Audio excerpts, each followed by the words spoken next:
घडामोडींपासून ते राजकारणापर्यंत प्रत्येक घडामोडीवर बारीक नजर ठेवणारा तुमचा हक्काचा लोकल न्यूज प्लॅटफॉर्म ठाणे दर्पण, ठाण्याचं खरं प्रतिबिंब.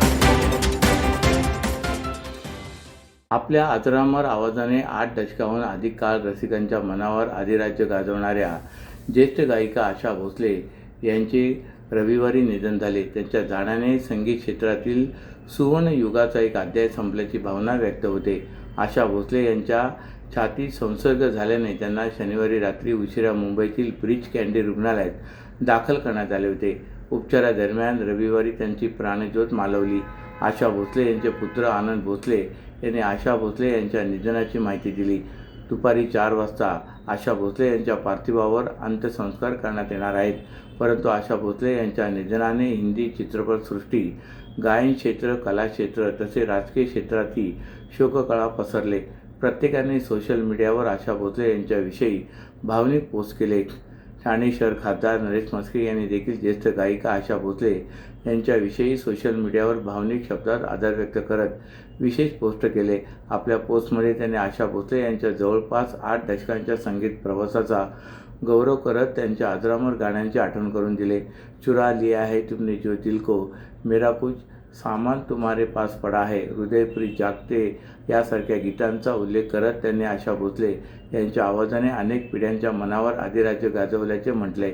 एकाच आवाजातून विविध भावना व्यक्त करण्याची त्यांची अद्वितीय कला आणि शब्दातील भाव श्रोत्यांपर्यंत पोहोचवण्याची ताकद याबद्दलही खासदार म्हस्के यांनी कौतुक केले. घोडबंदर भागात मीरा भाईंदर महापालिकेच्या परिवहन सेवेच्या बसगाडीमध्ये क्षुल्लक कारणावरून बसगाडी चालकाला टोळक्याने, दांडक्याने तसेच ठोशाबुक्याने बेदम मारहाण केल्याची घटना घडली.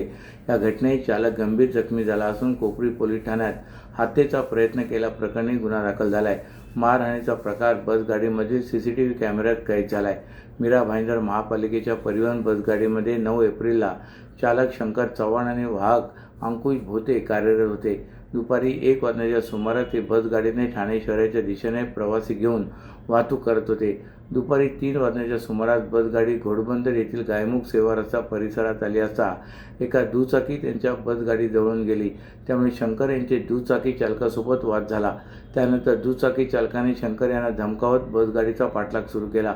बसगाडी कासारवडवली जवळील आनंदनगर परिसरात आली असता दुचाकी चालकाने पुन्हा त्यांच्याशी वाद घातला. अखेर शंकर यांनी त्या चालकाची माफी मागितली. अंकुश यांनीही त्या दुचाकी चालकाला समजवण्याचा प्रयत्न केला, परंतु त्या दुचाकी चालकाने वाद सुरू ठेवले. काही वेळाने दुचाकी चालकाने संपर्क साधून 2 व्यक्ती आणि एका महिलेला बोलावले. बसगाडी माजिवडा परिसरात आली असता महिलेने चालकाला जीवेठार मारा असे म्हटले. याबाबतची माहिती अंकुश यांनी पोलीस आणि वरिष्ठ अधिकाऱ्यांनी दिली होती. बसगाडी ठाणे स्थानकाच्या पूर्वेस आली असता दुचाकी चालक महिलेसह 9 जण बसगाडीमध्ये चढले. त्यांनी लाकडी दांडक्याने, टोशाबुक्याने चालकाला बेदम मारहाण केली. शंकर बेशुद्ध झाल्यानंतर काही वेळाने पोलीस आले. तोपर्यंत मारहाण करणारे पळून गेले होते. या प्रकरणी कोपरी पोलीस ठाण्यात गुन्हा दाखल झाला आहे. कल्याण अहिल्यानगर महामार्गावर आज काळजाचा थरकाप उडवणारी घटना उघडकीस आली. एका सिमेंट मिक्सर आणि काळी पिवळी टॅक्सी यांच्या समोरासमोर भीषण धडक झाले. या अपघातात 11 प्रवाशांचा मृत्यू झाल्याची माहिती समोर आली. हा अपघात इतका भीषण होता की इको कारचा अक्षरशः चक्काचूर झाला असून गाडीचा सांगाडा ओळखणे कठीण झाले. मिळालेल्या माहितीनुसार पांजारा पुलावर मोठा अपघात झाला. सकाळी 11:15 ही घटना घडली. इको गाडीतून मुरबाडमधील काही रहिवासी कल्याणला जात होते. या दरम्यान पांजार पुलावर मोठा अपघात झाला. अपघातात एक आश्चर्यकारकरित्या बचावली आहे. प्रवाशांनी भरलेली इको कार महामार्गावरून जात असताना समोरून येणाऱ्या सिमेंट मिक्सरने तिला जोरदार धडक दिली. धडक इतकी भीषण होती की कारमधील प्रवाशांना सावरण्याची संधीही मिळाली नाही. या कारमध्ये एकूण 12 प्रवासी होते. त्यापैकी 11 जणांचा जागीच मृत्यू झाल्याची भीती स्थानिकांनी व्यक्त केली. 1 जण गंभीर जखमी झाला असून त्यांच्यावर स्थानिक रुग्णालयात उपचार सुरू आहेत. अपघाताचा आवाज ऐकताच परिसरातील स्थानिक नागरिकांनी मदतीसाठी घटनास्थळी धाव घेतली. चक्काचूर झालेल्या कारमधून मृतदेह बाहेर काढण्याचे काम स्थानिकांनी अत्यंत जड अंतकरणाने केले. टिटवाळा पोलिसांनी तातडीने घटनास्थळी पोहोचून तपास सुरू केला आहे. पोलिसांनी मृतांचा अधिकृत आकडा अद्याप जाहीर केला नसला तरी मृतांची संख्या वाढण्याची भीती व्यक्त होत आहे. सर्व नागरिकांना आवाहन करण्यात येत आहे की सध्या डासांमार्फत पसरणाऱ्या डेंग्यू या आजाराचा प्रसार रोखण्यासाठी प्रत्येकाने पुढील प्रमाणे कार्यवाही करावी. डेंग्यू आजार एडिस इजिप्ती हा डास चावल्याने होतो. या डासांची पैदास साचलेल्या किंवा साचवलेल्या स्वच्छ पाण्यामध्ये होते.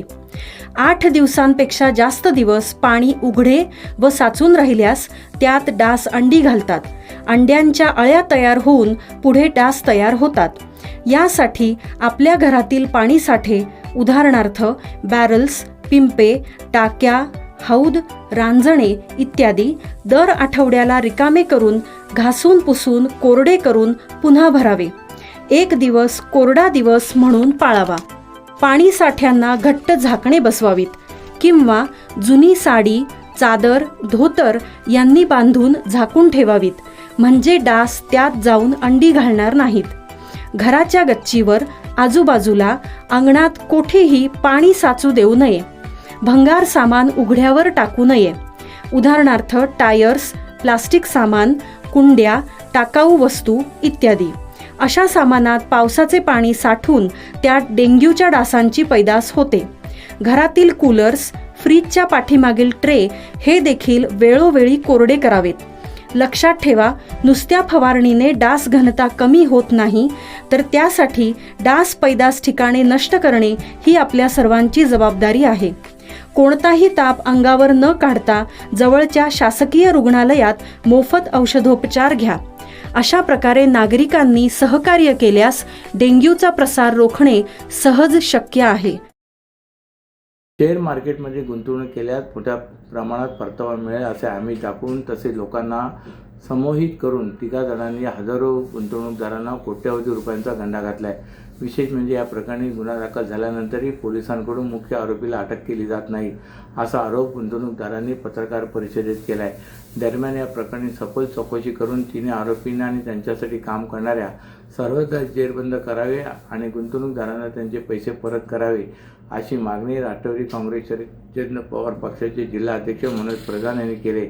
तसेच या प्रकरणी गुन्हा दाखल करणाऱ्या पोलिसांचे कौतुक करून फसवणूक झालेल्या नागरिकांनी पोलीस ठाण्यात तक्रार दाखल करावी असे आवाहनही प्रधान यांनी केले.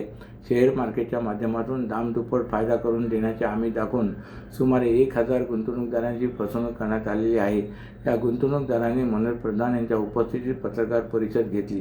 या पत्रकार परिषदेत मनोज प्रधान यांनी गुंतवणूकदारांची फसवणूक करणाऱ्या भामट्यांचा पर्दाफाश केला आहे. प्रधान यांनी सांगितले की CG विले कोऑपरेटिव्ह सोसायटी नितीन कंपनी समोर येथे राहणारे सचिन राणे व प्रीती राणे यांनी शेअर मार्केट ट्रेनिंग क्लासच्या माध्यमातून मराठी भाषिक गुंतवणूकदारांना आकर्षित करण्यास सुरुवात केली. त्यांनी गुंतवणूकदारांना सागर कारेडवेकर मार्फत गुंतवणूक केल्यास दरमहा 4 ते 5% परतावा देण्याचे आम्ही दाखवले होते. डिसेंबर 2025 पर्यंत त्यांनी 1246 गुंतवणूकदारांची नोंद केली होती, ज्या अंतर्गत एकूण 185 कोटी रुपये गुंतवले गेले होते. प्रीती राणे या लोकांना जाळ्यात ओढायच्या आणि पैसे कारेडवेकर खात्यात जमा करायला सांगायच्या. विश्वास संपादन करण्यासाठी कारेडवेकर सोबत एक सामंजस्य करार करण्यात आला होता, त्यावर सचिन राणे यांनी मार्गदर्शक म्हणून स्वाक्षरी केली होती. ज्या खात्यात गुंतवणूकदारांनी पैसे जमा केले होते त्या खात्यातून राणे कुटुंबियांचे नातेवाईक, ज्यात त्यांचे आई वडील, भाऊ आणि बहीण यांचा समावेश आहे, यांना कोट्यवधी रुपयांची रक्कम मिळाली.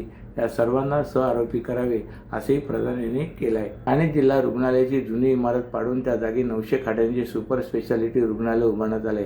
या रुग्णालय इमारतीचे काम पूर्ण झाले असले तरी या ठिकाणी 8 मेगावॅट विजेची गरज लागणार आहे. या ठिकाणी स्वतंत्र विद्युत वाहिनी जोडणी द्यावी लागणार असून विद्युत वाहिनी जोडणी आणि अत्याधुनिक वैद्यकीय यंत्रसामुग्रीची तपासणी पूर्ण झाल्यानंतरच रुग्णालय नागरिकांच्या सेवेत दाखल होणार आहे. त्यामुळे जिल्हा रुग्णालय सज्ज असले तरी वीज जोडणीमुळे 3 ते 4 महिने लोकार्पणाची प्रतीक्षा करावी लागणार आहे. ठाणे जिल्ह्यातील गरीब रुग्णांसाठी सुमारे 100 वर्षापूर्वी विठ्ठल सायण्णा यांनी रुग्णालयाची निर्मिती केली होती. तेव्हापासून जिल्ह्यातील रुग्णांची सेवा करणारे हे रुग्णालय पुढे जिल्हा रुग्णालयात रूपांतरित झाले. येथे ठाणे ग्रामीण, पालघर आणि रायगड भागातून रुग्ण उपचारासाठी येत होते, पण रुग्णसंख्या वाढू लागल्याने ते रुग्ण उपचारासाठी अपुरे पडू लागले. यातूनच ठाणे आणि पालघर जिल्ह्यातील रुग्णांना मोफत दर्जेदार आरोग्य सुविधा उपलब्ध व्हावी या उद्देशातून जिल्हा रुग्णालय प्रशासनाने 900 खाटांचे सुपर स्पेशालिटी रुग्णालय उभारण्याचा निर्णय घेतला. ठाणे जिल्हा शल्य चिकित्सक डॉक्टर कैलास पवार यांनी यासंबंधीचा प्रस्ताव तयार केला होता. उपमुख्यमंत्री एकनाथ शिंदे यांचा हा महत्त्वाकांक्षी प्रकल्प असून त्यांच्या सूचनेनुसार जिल्हा रुग्णालयाने हा प्रस्ताव तयार केला होता. राज्य शासनाने त्यास मंजुरी दिल्यानंतर रुग्णालय उभारण्याचे काम सुरू झाले. रुग्णालय इमारत उभारण्याचे काम वेगाने सुरू असतानाच दुसरीकडे रुग्णालयात अद्ययावत यंत्रसामुग्री घेतानाच 1078 नवीन पदभरतीची प्रक्रिया देखील सुरू करावी असे निर्देश उपमुख्यमंत्री एकनाथ शिंदे यांनी वर्षभरापूर्वी दिले होते. त्यांची प्रक्रिया शासन स्तरावर सुरू आहे. 900 खाटांचे सुपर स्पेशालिटी ठाणे जिल्हा रुग्णालय उभारण्यात येत आहे. यात 500 खाटांचे जिल्हा रुग्णालय, 200 खाटांचे महिला रुग्णालय आणि 200 खाटांचे संदर्भ सेवा रुग्णालय असणार आहे. सार्वजनिक आरोग्य व कुटुंब कल्याण मंत्री प्रकाश आंबेडकर यांनी रुग्णालयाच्या बांधकाम स्थळाची काही महिन्यांपूर्वी पाहणी करून महत्त्वाची सूचना केली होती. दरम्यान रुग्णालयाचे बांधकाम आता पूर्ण झाले असून विद्युतीकरण यंत्रसामुग्री बसवण्याची कामे शिल्लक आहेत. ठाणे जिल्हा सुपर स्पेशालिटी रुग्णालय इमारतीचे काम पूर्ण झाले आहे. या ठिकाणी अत्याधुनिक वैद्यकीय यंत्रसामुग्री बसवण्यात येणार असून यासाठी 8 मेगावॅट विजेची गरज लागणार आहे. यासाठी स्वतंत्र विद्युत वाहिनी जोडणी द्यावी लागणार आहे. ऐरोली येथून ही वाहिनी भूमिगत पद्धतीने टाकावी लागणार आहे. विद्युत वाहिनी जोडणी आणि अत्याधुनिक वैद्यकीय यंत्रसामुग्रीची तपासणी पूर्ण झाल्यानंतरच रुग्णालय नागरिकांच्या सेवेत दाखल होणार आहे. अशाच नव्या आणि ताज्या बातम्यांसाठी ठाणे दर्पणच्या पेजला लाईक करा आणि फॉलो करायला विसरू नका.